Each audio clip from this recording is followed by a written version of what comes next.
Here's what you get when you first open the program.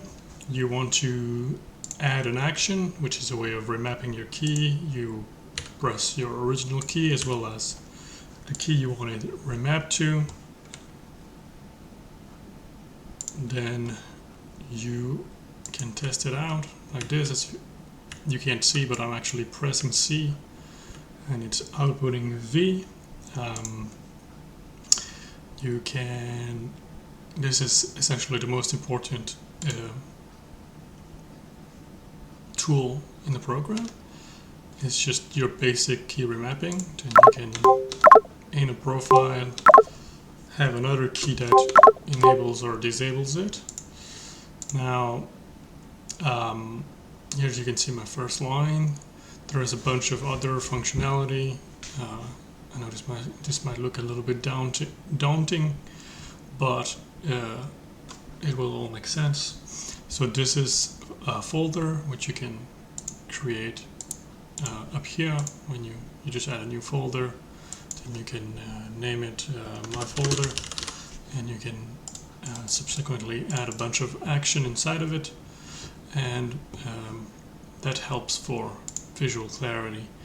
Now there is also the exclusive option on a folder, which allows you to actually remap either the same key or a different key to a set of keys that you want to be able to change in an exclusive fashion during game time.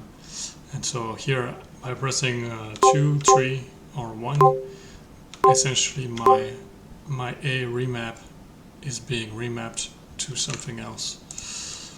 And for example, by pressing 1, it's doing B. By pressing 2, it's doing D. By pressing 3, it's doing C.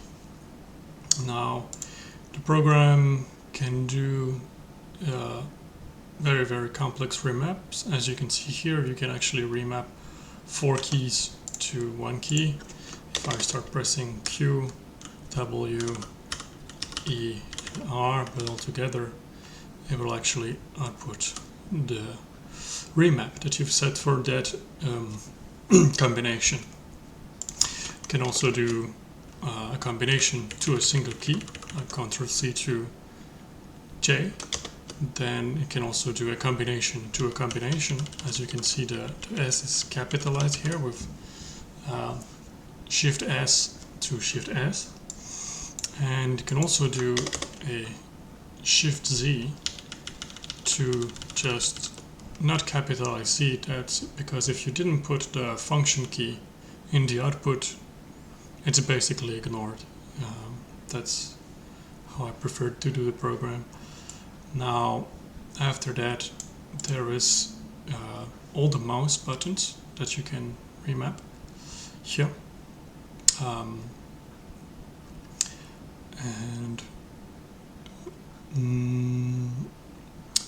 As well as you can actually combine the mouse button with the keyboard. I think that's about it for the remaps in themselves.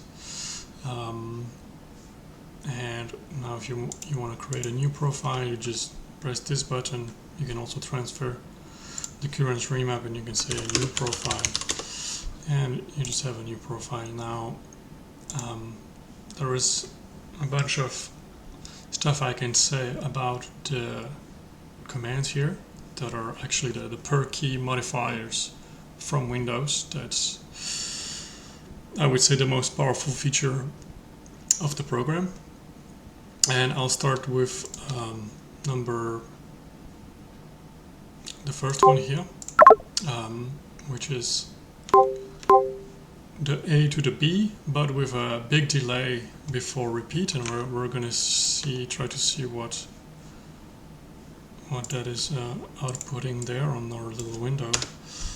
And so with the first one, we get a big delay before the key starts repeating at a somewhat very fast pace. We can also have that be a little bit faster, and we can see that A is outputting B with a big delay before repeat.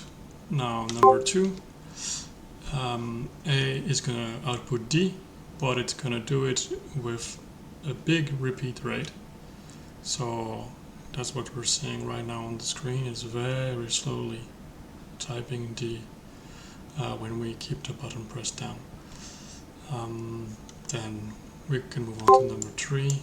A big cooldown. That's essentially A is going to output C here, but it's going to do it in a fashion that even though I'm spamming the key on my keyboard, the cooldown is in between key presses. It's only going to press C once every so often.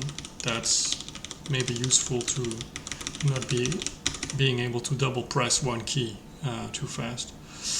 Now the 4th one is going to be A outputting E, and I guess it's with no delay. It's just going to output the repetition immediately. That can be useful in certain games. Now the last one is a little bit of a trick and a funny one. It can be very useful in certain games as well to remove ambiguity.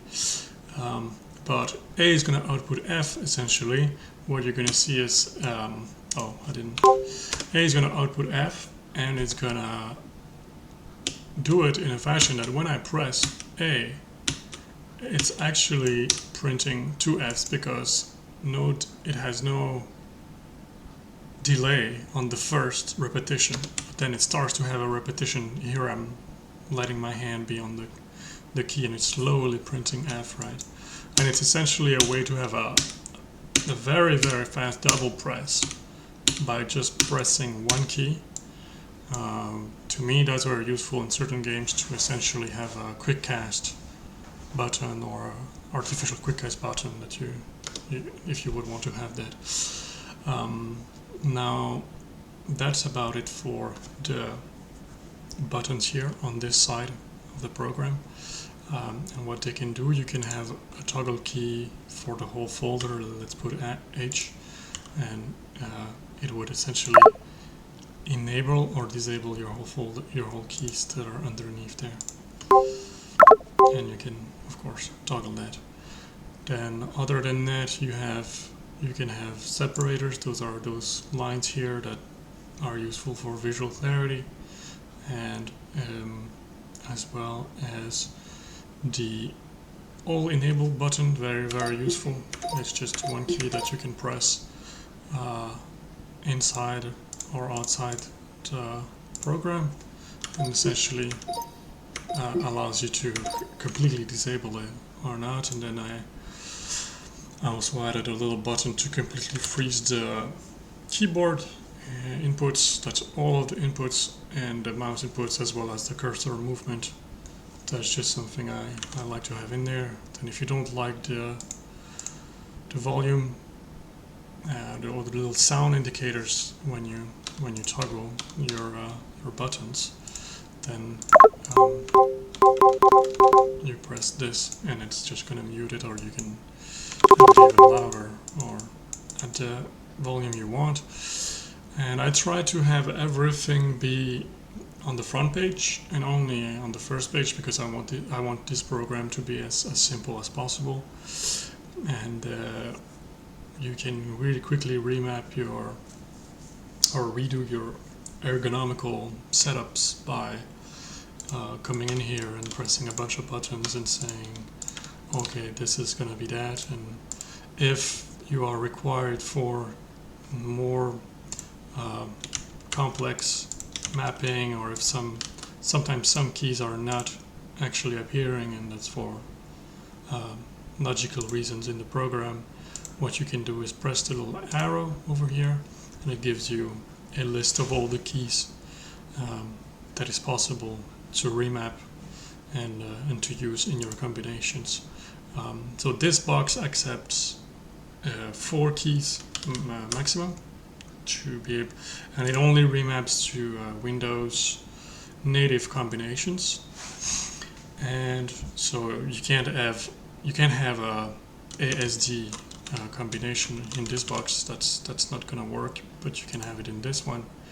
But you can remap to Control F or Shift F or Control Alt D, or even more things, all the Windows native combinations. When you do not have a remap active, the program is going to default to using your registry and your default remaps that you have set up in Windows. So I believe that's going to be those values here that many people change.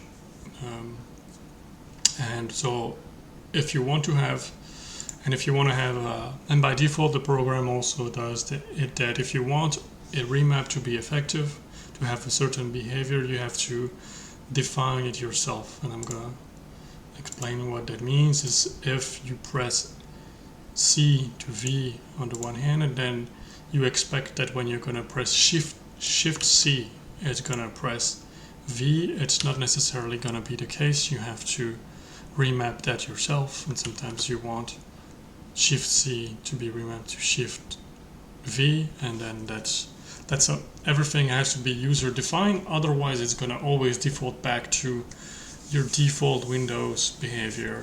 That's just how I preferred. To me, it was more clear and elegant to do it that way.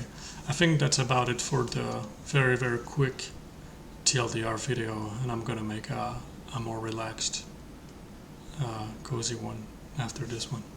Thank you.